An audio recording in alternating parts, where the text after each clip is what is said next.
Hace poco más de 2000 años, en este lugar sucedió algo extraordinario, algo que la ciencia no comprende y que ha tocado el corazón de millones de personas. Sígame y le contaré otra asombrosa historia.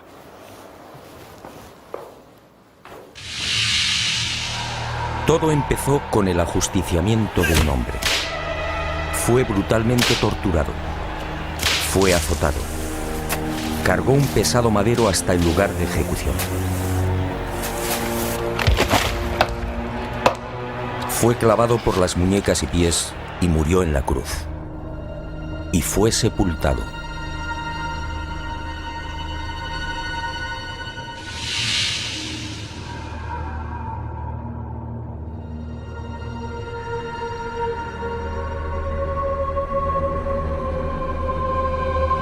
Y sus restos fueron envueltos en un lienzo de lino. Y al poco de morir, algo singular y extraordinario acaeció en el interior de la sepultura.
Y al poco de morir, en efecto, algo singular y extraordinario acaeció en la sepultura. En aquel lienzo, nadie sabe cómo, quedó dibujada la imagen de un hombre muerto. Esa espectacular imagen recibe hoy el nombre de síndone o sábana santa. Sin duda, uno de los grandes misterios a los que se enfrenta la ciencia.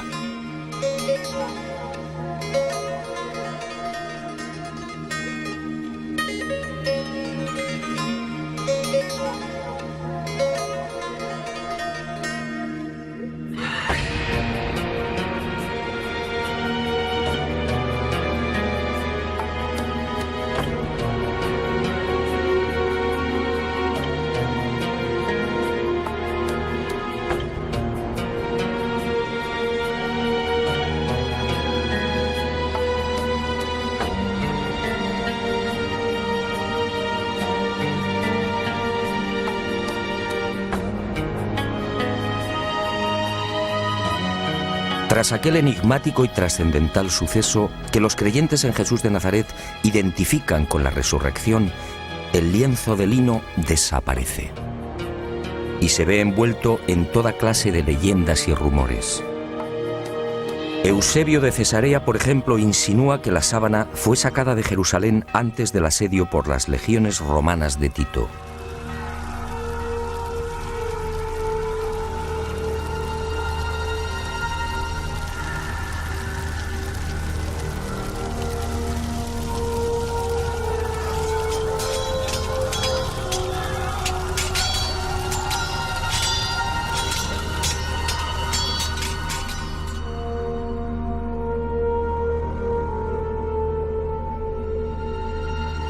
y los discípulos del Maestro pudieron ocultarla en la ciudad de Pela, al este del Jordán. Los evangelios apócrifos, en cambio, señalan otro destino y narran la historia de un rey sirio, Apgar, enfermo de lepra, que al saber de los prodigios de Jesús le ruega que lo cure. En una más que supuesta carta, Jesús responde anunciándole que una vez cumplida su misión enviará a Edesa, la actual ciudad turca de Urfa, a uno de sus discípulos para sanarle. Y la tradición asegura que Apgar, al envolverse en la sábana santa, quedó curado.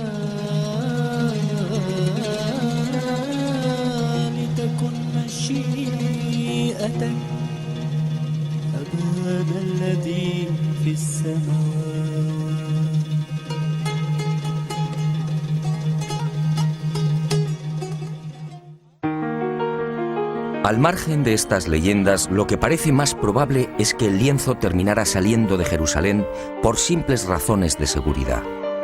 Como es sabido, la ley mosaica prohíbe el contacto con cadáveres o con restos funerarios. Este era el caso de la sábana santa. En opinión de muchos exégetas, los discípulos de Jesús, al hacerse con el lienzo mortuorio, se vieron en la necesidad de trasladarlo lejos de Israel, ocultándolo en alguna de las nacientes comunidades cristianas de Asia Menor. Y Edesa fue el lugar elegido, quién sabe si por la protección del mítico rey Apgar.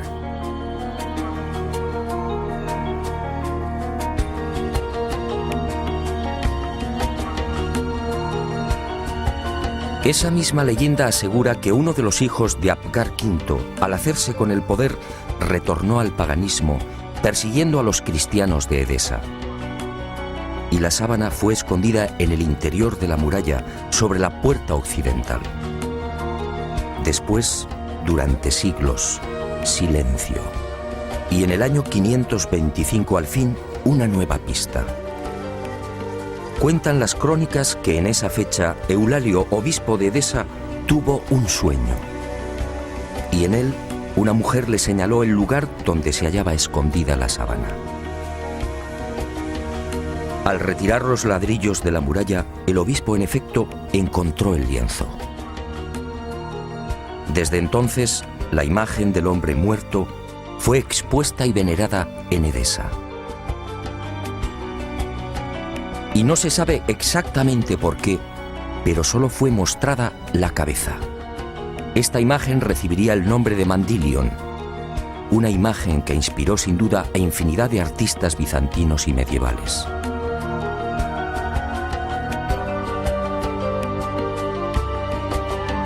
Y durante 400 años el lienzo permaneció en Edesa, pero su fama llegó hasta los confines de la cristiandad. Y en el año 944 el supersticioso emperador de Bizancio, Romano Lecapeno, tomó la decisión de apoderarse del Mandilion. Suponía que así, con la sábana en su poder, obtendría la protección divina. Y un poderoso ejército rodeó Edesa. La sagrada reliquia una vez más sería causa de muerte y sufrimiento. Finalmente, Edesa se rindió y el Mandilion entró triunfante en Constantinopla. Era el 16 de agosto del 944. Allí, en la iglesia de Santa María de Blanquernas, fue expuesta a los fieles todos los viernes. Robert de Clary, soldado y cronista de la mal llamada Cuarta Cruzada, dejó testimonio de ello. Había en Constantinopla, entre otros, un monasterio que se llamaba Nuestra Señora Santa María de Blanquernas, donde se conservaban las síndones en que nuestro Señor fue envuelto, que cada viernes se mostraba vertical, de modo que se podía ver bien la figura de nuestro Señor.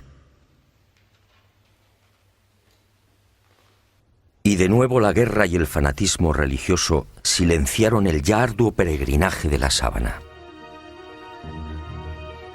En la noche del 9 al 10 de abril de 1204, los cristianos atacan Constantinopla. La ciudad arde y la síndone desaparece. No existen documentos que certifiquen su nuevo destino y los nuevos propietarios, pero todo señala a los caballeros templarios como los custodios del lienzo, al menos durante un siglo. No es ningún secreto que la Orden del Temple se funda, entre otras razones, para tratar de reconquistar Tierra Santa y, sobre todo, para poner a salvo determinados símbolos y objetos religiosos. Entre los más importantes, el cáliz de la Última Cena, el Arca de la Alianza y, sobre todo, la Sábana Santa.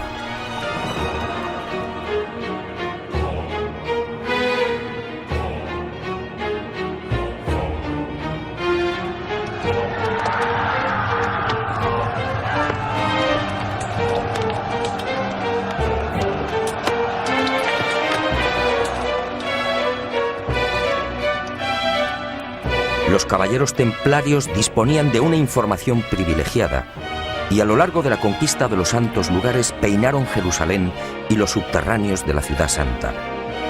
En especial, los túneles y cámaras secretos de lo que fue el primero y segundo templos de Salomón.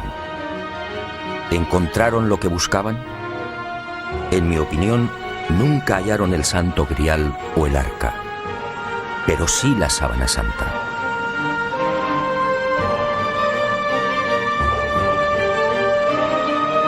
Se sabe que las múltiples reliquias reunidas por los templarios permanecen en la fortaleza de San Juan de Acre, en la costa norte del actual Israel, hasta 1291. Desde allí viajan a Chipre, Marsella, Besançon y París. ¿Pudo la Sábana Santa seguir ese itinerario? Es muy probable. Uno de los indicios que apunta a los templarios como los secretos propietarios de la síndone durante 145 años es la acusación por parte de la Santa Sede de venerar a un extraño rostro al que llamaban Baphomet, un rostro sospechosamente parecido al de la Sábana Santa. Esta, entre otras, sería la causa de la persecución y encarcelamiento de la poderosa orden templaria. En la noche del 6 de octubre de 1307, pocas horas antes de la caída de la cúpula templaria, un carro abandona la fortaleza del Temple en las afueras de París. El hombre que lo conduce se protege con una sábana.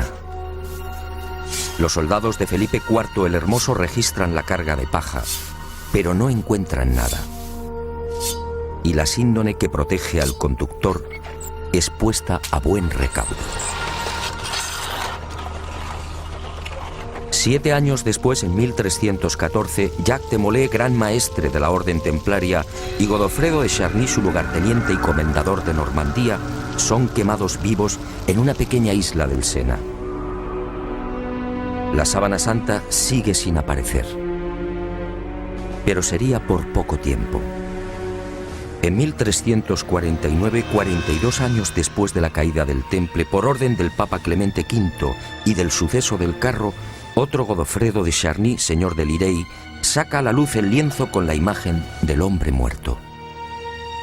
Parece claro que ambos Godofredos de Charny eran parientes. ¿Pudo quedar la sábana en poder del segundo señor de Lirey? Es lógico, ya que la síndone se encuentra bajo su protección.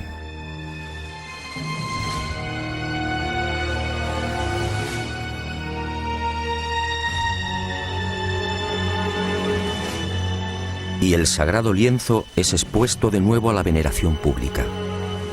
Pero el azaroso peregrinaje de la síndone no ha terminado. Unos 60 años más tarde, en 1415, Margarita de Charny, nieta de Godofredo y casada con el señor de San Hippolyte-sur-le-Duc, retira la sábana de la colegiata de Lirey. Tiene miedo a los pillajes que ha generado la Guerra de los 100 años. Y el lienzo es trasladado al castillo de San Hippolyte. Al enviudar, la pésima situación económica de Margarita le obliga a exponer la sábana, obteniendo así algunos dineros.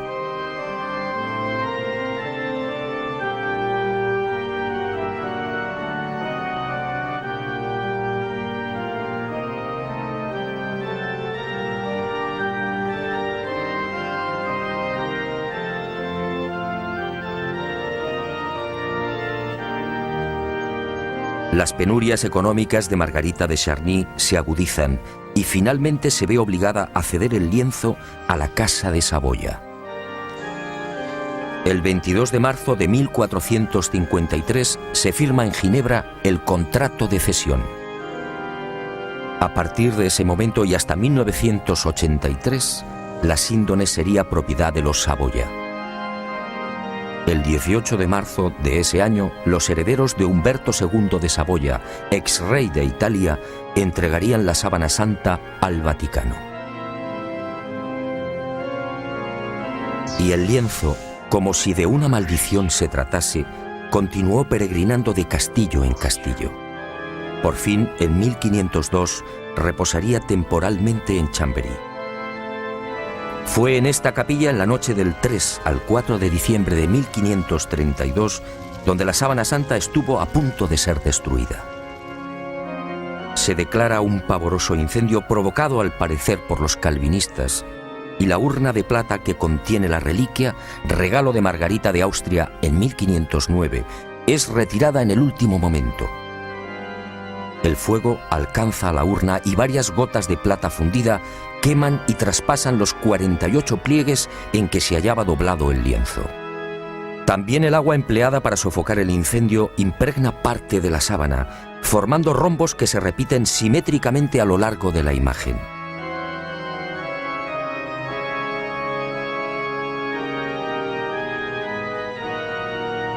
Y las monjas clarisas de Chambéry remiendan los desperfectos y cosen un forro en la parte posterior del lienzo.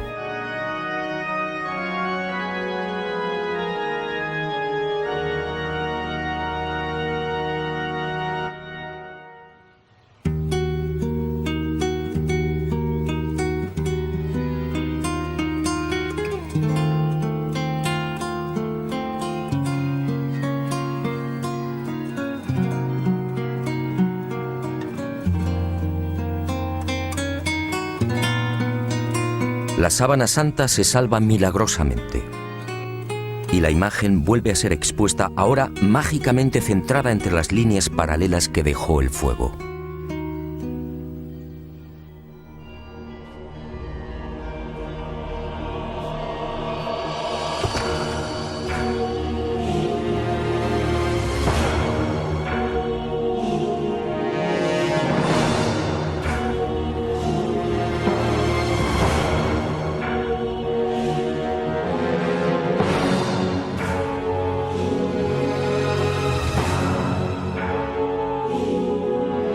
Y el peregrinaje de la síndone toca a su fin.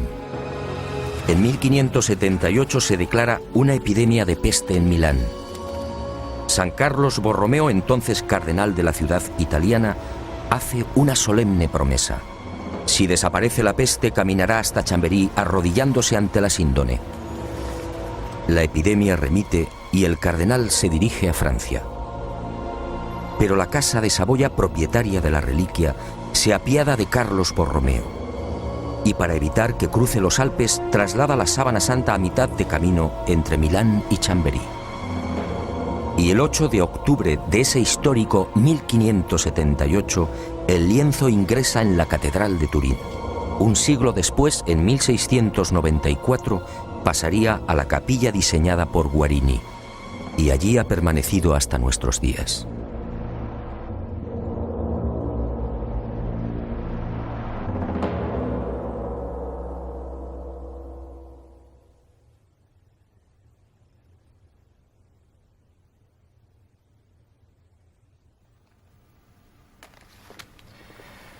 Evidentemente, a la vista de estos testimonios históricos, nadie debería dudar de la autenticidad de la sábana santa. Aún así, en septiembre de 1988, una noticia conmocionó al mundo. El carbono 14 arrojó una datación sorprendente. El tejido analizado, según dijeron, era medieval. Y los científicos situaron la época de su elaboración entre los años 1260 y 1390. Esto, de ser cierto, significa sencillamente que la imagen del hombre muerto es una falsificación. Y los medios de comunicación, con una lamentable falta de rigor, propagaron el suceso. De inmediato, otros científicos reaccionaron, poniendo en tela de juicio la bondad del carbono 14.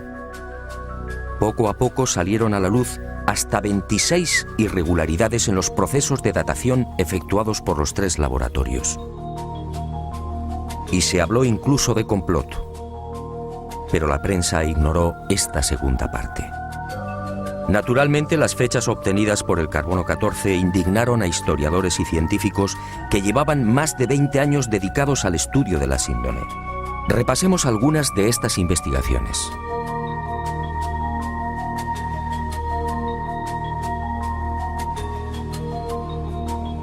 El fotógrafo turinés Secondo Pia recibe el encargo de la Casa de Saboya de tomar varias imágenes de la Sábana Santa.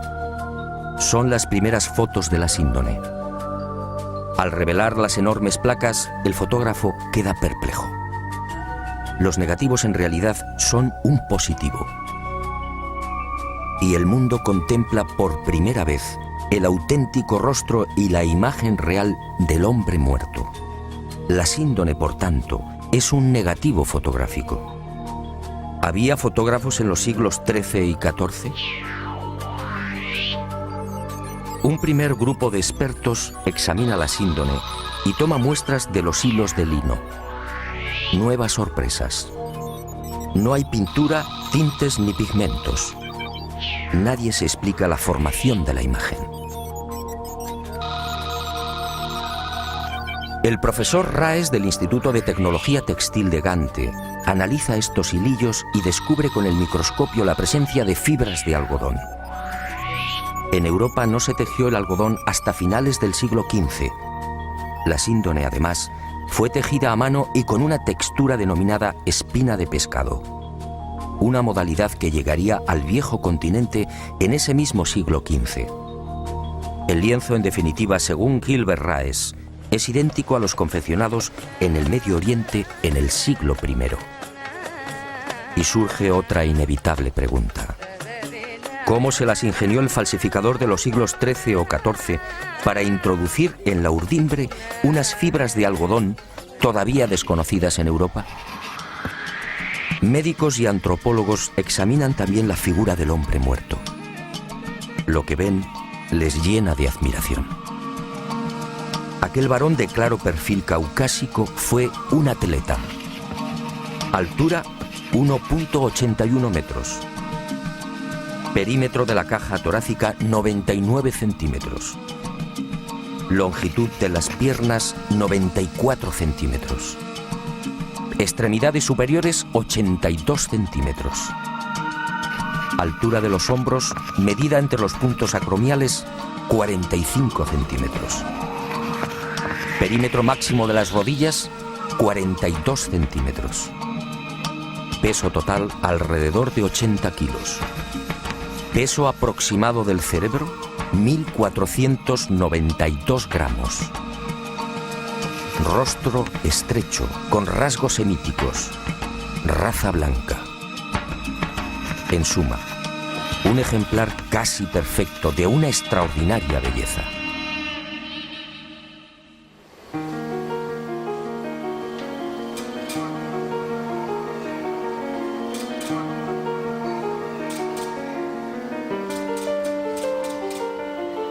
Los científicos tratan de imitar la imagen de la Sábana Santa y utilizan toda clase de procedimientos.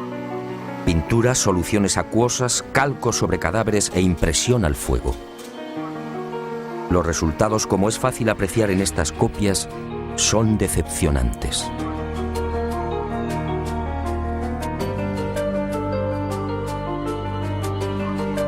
Ninguna de las imágenes obtenidas presenta la belleza, serenidad y perfección del hombre muerto. La duda sigue en el aire. ¿Cómo se las ingenió el supuesto falsificador para plasmar una figura tan precisa y delicada? Pero sigamos. Las sorpresas de los científicos apenas habían comenzado. En la noche del 23 de noviembre de 1973, Max Frey, palinólogo y experto en criminalística, tiene acceso a la Sábana Santa. Toma muestras del polvo adherido al lino y las analiza al microscopio electrónico.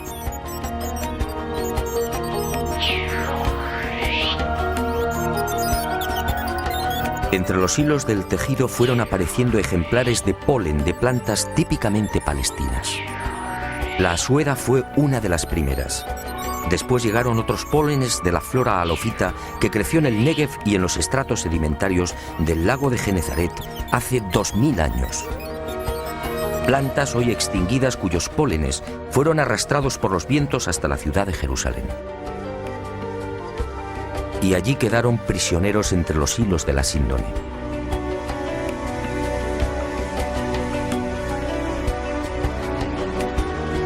Después descubrió el polen del Linum mucronatum, una planta exclusiva de Turquía, otros 9 pólenes de la región de Anatolia y 12 especies que crecen en Francia e Italia. En total 22 pólenes que certificaban el peregrinaje de la sábana santa por Israel, Edesa, Constantinopla, Francia e Italia. En otras palabras, lo que ya sabíamos por la historia. Y vuelvo a preguntarme, si la síndone hace 2000 años recibió el polen de plantas de Israel, ¿cómo se las arregló el falsificador de los siglos XIII o XIV para obtener un polen ya extinguido? ¿Cómo pudo seleccionarlos si el microscopio no estaba inventado?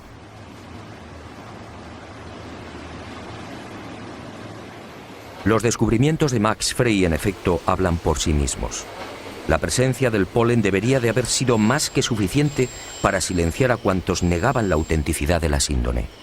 Pero el carbono 14 siguió eclipsando estos aplastantes hallazgos científicos. Tampoco era de extrañar al tratarse de la supuesta imagen de un dios. Si la síndone hubiera contenido la figura de Napoleón o de Ramsés II, el enigma se habría zanjado rápidamente. También en 1973 se llegaron a otras no menos interesantes conclusiones. En la sábana santa no hay un solo indicio de putrefacción. ¿Cómo era posible? Si la imagen era el resultado de la aplicación a la tela de moléculas orgánicas, bien de origen natural o artificial, ¿cómo explicar que el intenso calor generado por el incendio de Chambéry no hubiera modificado su color? Incluso las zonas que estuvieron en contacto con las gotas de plata fundida conservan la misma tonalidad y densidad que el resto. De haber sido una falsificación, esas regiones aparecerían claramente alteradas y descoloridas. Y la ciencia prosiguió su espectacular avance. En octubre de 1978, un nutrido grupo de científicos tuvo acceso a la síndone. Era el proyecto STURP, la mayor parte perteneciente a la NASA. Y la sábana santa fue sometida a una minuciosa y amplísima batería de experimentos científicos. Los resultados, una vez más, impresionaron a los especialistas. Veamos algunos de ellos. En la imagen del hombre muerto se observan numerosos coágulos, manchas y reguerillos de sangre. Pues bien, nadie logró explicar por qué esos coágulos aparecen intactos y con los bordes perfectamente definidos. Si aceptaban la hipótesis del robo del cadáver, dichas manchas tendrían que haber sufrido las lógicas roturas y desflecados. Al introducir un escáner entre el lienzo y el forro cosido por las monjas clarisas de Chambéry, se observó que la sangre había penetrado también en el reverso del lienzo. Aquella sangre era del grupo AB, muy común entre los judíos. Las diferentes analíticas y pruebas hematoscópicas demostraron la presencia en la imagen de sangre venosa y arterial, así como de la albúmina del suero sanguíneo. Y el veredicto del carbono 14 quedó nuevamente en ridículo. ¿Qué falsificador de los siglos XIII o XIV tenía la capacidad para aislar y distinguir el grupo AB o la sangre venosa del arterial?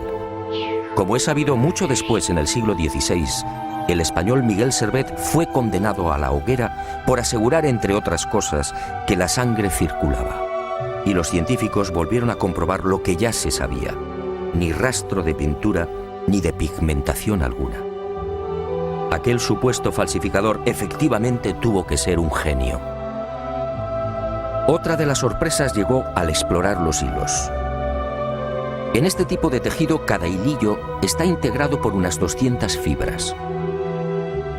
Vistas al microscopio parecen cañas de bambú. Pues bien, De esas 200 fibras, solo 2 o 3, las más superficiales, aparecían chamuscadas. Solo 2 o 3 eran las responsables de la formación de la imagen. En un primer momento, los científicos atribuyeron el abrasamiento de las hebras superficiales a una misteriosa y desconocida radiación. Una energía intensa y brevísima. Solo así podía explicarse una imagen tan superficial. Después, al examinar las fibras con el microscopio de contraste de fases, se percataron de algo mucho más sutil. Las hebras en realidad no estaban quemadas.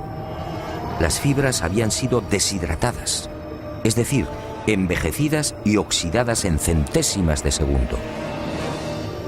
En suma, se habían vuelto amarillas exactamente igual que amarillea el lino con el paso del tiempo. El resto de las fibras, sin embargo, conservaba la frescura y el color más claro, propios de un lino no envejecido artificialmente. Lo que los ojos aprecian en la síndone, por tanto, no es otra cosa que un cambio de tonalidad en las referidas fibras superficiales. Increíble, sí. La imagen del hombre muerto, según los científicos, tiene su origen en un singular mecanismo de envejecimiento. Dos de los científicos del proyecto STURP, los entonces capitanes de las Fuerzas Aéreas norteamericanas, Jackson y Jumper, serían los descubridores de otra de las singularidades de la imagen de la sábana santa de Turín. Al detectar aquella anomalía, sus esquemas mentales se vinieron abajo definitivamente. Trabajando con las computadoras, se percataron de algo aparentemente imposible. La imagen era tridimensional. Al contrario de lo que sucede con una fotografía normal y corriente, la imagen del hombre muerto conservaba una información subterránea, solo detectable con los ordenadores. Aquella no era una imagen plana. La intensidad luminosa de cada punto era distinta y dependía de la distancia del cuerpo al lienzo. El hallazgo fue tan asombroso que los capitanes repitieron el experimento una y otra vez, utilizando incluso voluntarios envueltos en sábanas. El microdensímetro escandidor y el VP8, la computadora utilizada para la recepción y recomposición de los millones de dígitos, arrojaron siempre el mismo resultado. Las zonas del lienzo que tocaban el cadáver, la nariz por ejemplo, disfrutaban de una luminosidad superior a las que se hallaban más alejadas del cuerpo. Nuevo mazazo al carbono 14. Que se sepa, solo en el siglo XX y con dificultades, fue posible la maravilla de la tridimensionalidad. En el transcurso de estos experimentos, Jackson y Jumper fueron a descubrir otro singular detalle. Al examinar las espaldas del hombre muerto, comprobaron que los músculos dorsales y deltoides aparecían extrañamente abombados. Esto llevó a los científicos a la siguiente deducción. Durante el proceso de formación de la imagen, el cadáver tuvo que permanecer inmóvil e ingrávido, es decir, en el aire. Y a Jackson y Jumper les corresponde también el descubrimiento de la primera pista de un hallazgo que me atrevo a calificar de definitivo y que fija la fecha de la aparición de la imagen. Ocurrió mientras trabajaban con la tridimensionalidad. De pronto, sobre los ojos descubrieron dos círculos. ¿Se trataba de monedas? Esa justamente era la costumbre judía en los enterramientos próximos al sábado. Los párpados del difunto eran cerrados y sobre ellos se depositaban sendas monedas. Al poco, el padre Filas, jesuita norteamericano, redondeó el descubrimiento. Sus pesquisas entre los más destacados numismáticos dieron fruto. Las letras que se leen en uno de los círculos, Ukai, eran idénticas a las que presentan los leptones, unas pequeñas monedas de bronce de 2 gramos de peso y 15 milímetros de diámetro. Unas monedas acuñadas por Poncio en la provincia romana de la Judea entre los años 29 al 32. Ukai era parte de la leyenda Tiberiu Caesaris, es decir, de Tiberio César, el emperador que gobernaba en el año 30, fecha de la muerte de Jesús de Nazaret.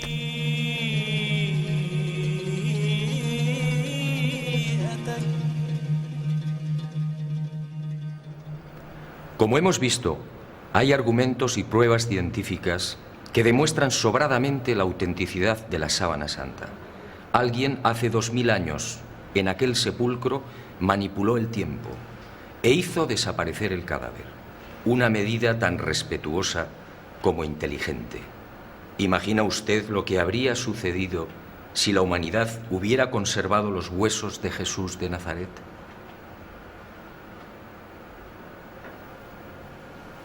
Y esa fuerza desconocida y poderosa que aceleró la descomposición del cadáver, envejeciendo la sábana, nos regaló también una fotografía única en la historia. Una imagen que recuerda el horror padecido por aquel hombre. Sígame y se lo mostraré. Ah, y una advertencia. Quizá lo que se dispone a ver y escuchar no sea de su agrado. Pero esa fue la verdad. También la medicina investigó la imagen del hombre muerto, y lo que halló causó pavor entre traumatólogos, internistas, forenses y anatomistas. Examinemos paso a paso aquella pasión y muerte. Cercana a la medianoche del jueves al viernes, aquel hombre se retiró a lo más frondoso del olivar. Y una profunda angustia lo clavó a tierra.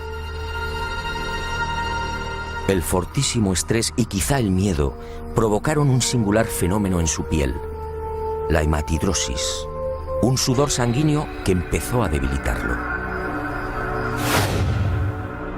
Las manchas de sangre, en efecto, cubren toda la imagen.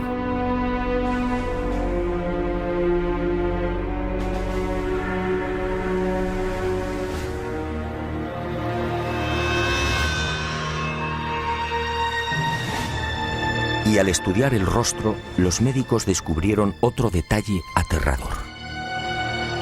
Durante el interrogatorio en la casa de Anás, Jesús no recibió una bofetada como reza la tradición, sino un violento bastonazo propinado por uno de los esbirros del ex sumo sacerdote.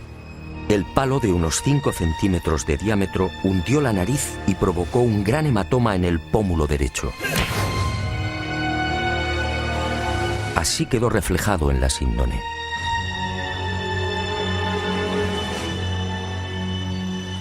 Pero lo peor estaba por llegar.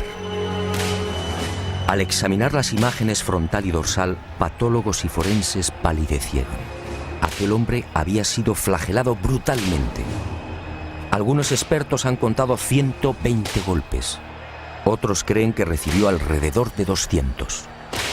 Golpes secos, potentísimos, que afectaron incluso a los testículos y al coxis.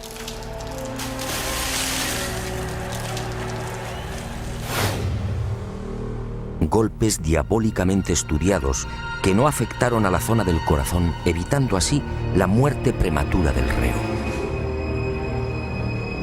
El mapa de los azotes no precisa de mayores comentarios.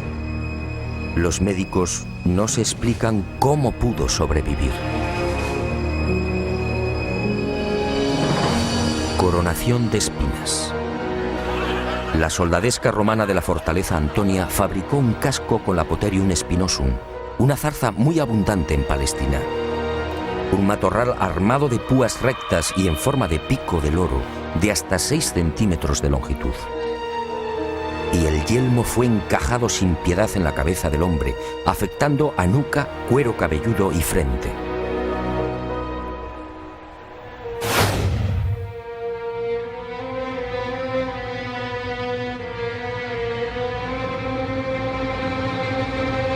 La hemorragia y el dolor fueron igualmente intensísimos.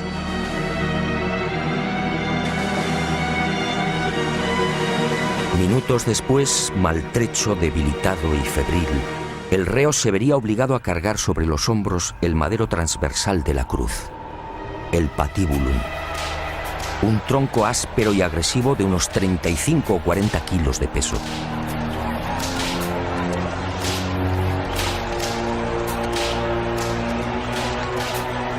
Fue amarrado con una cuerda que a su vez, tras rodear el tobillo, lo vinculó a los 2 terroristas que lo acompañaban hasta el lugar de ejecución.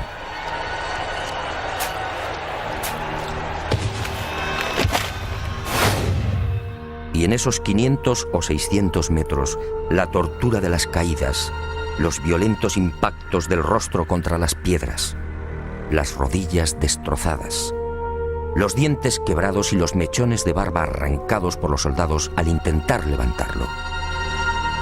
La imagen de la Sábana Santa es fría y certera.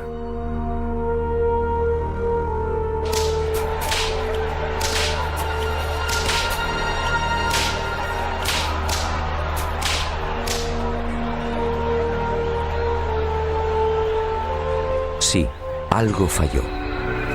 Según los médicos, el largo clavo de hierro de unos 20 o 25 centímetros utilizado para clavar una de las muñecas debió tropezar con un nudo y fue retirado y martilleado de nuevo.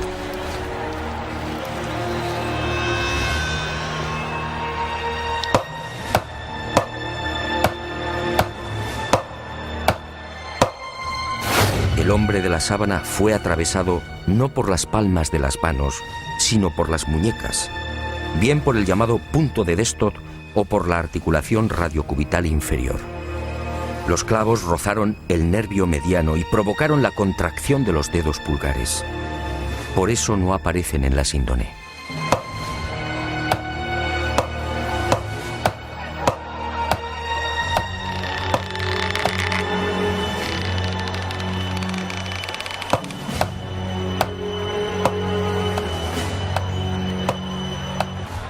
Con el tercer clavo, según los médicos, no hubo problemas. Entró limpiamente cosiendo ambos pies al madero vertical. Y la pierna izquierda permaneció flexionada. Así aparece en la imagen de la síndone como consecuencia del rigor mortis. El final se acerca y el suplicio va alcanzando unos límites difíciles de imaginar. El reo necesita respirar. Para ello solo dispone de un sistema: apoyarse en el clavo de los pies y alzarse a pulso milímetro a milímetro, con la ayuda de los clavos que perforan las muñecas. El corazón bombea desesperadamente, alcanzando hasta 180 pulsaciones por minuto. A los 10 o 12 minutos, pérdida de conocimiento. Pero el hombre se recupera. Nueva lucha para obtener un poco de oxígeno. La tetanización gana la batalla. Las piernas quedan inutilizadas. Ahora solo puede alzarse con el auxilio de las muñecas y músculos de los hombros. El cataclismo es generalizado. Finalmente el corazón se rompe. La agonía se ha prolongado durante hora y media. La medicina, perpleja, sigue muda.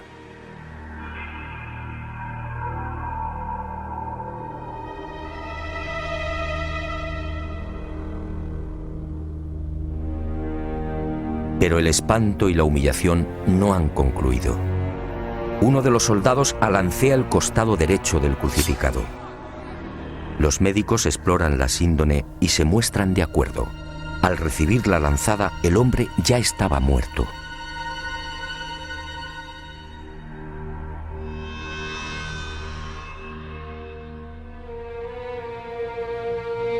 La lanza resbaló por encima de la sexta costilla, atravesó pulmón y corazón y abrió la aurícula derecha.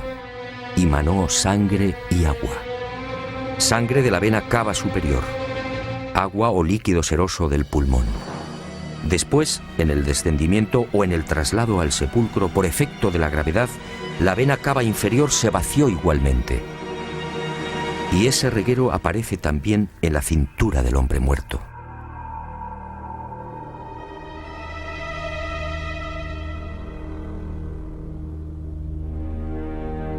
Y llegamos a una de las preguntas clave. ¿Quién era este hombre? ¿Se trataba de Jesús de Nazaret? Los especialistas en cálculo de probabilidad matemática han sido rotundos. Según Paul de Gail, ingeniero y jesuita francés, la posibilidad de que no fuera Jesús es de 1 contra 225.000 millones. En palabras del médico italiano Tino Zeuli, esta probabilidad es la misma que tiene una piedra de convertirse en pájaro y salir volando.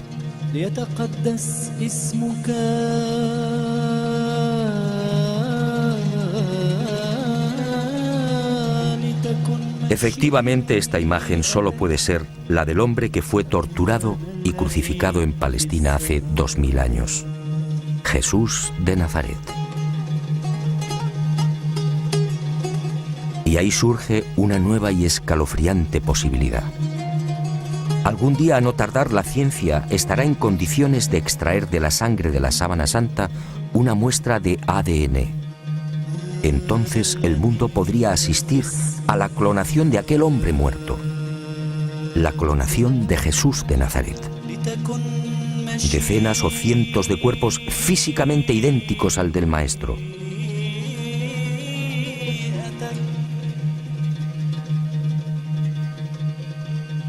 Y desde algunos sectores de la Iglesia se han alzado voces de advertencia. Atención, mañana el mundo podría comerciar con el cuerpo del Galileo. ¿Será esa la razón por la que algunos tratan de destruir la Sábana Santa o de reducirla a una falsificación de la Edad Media?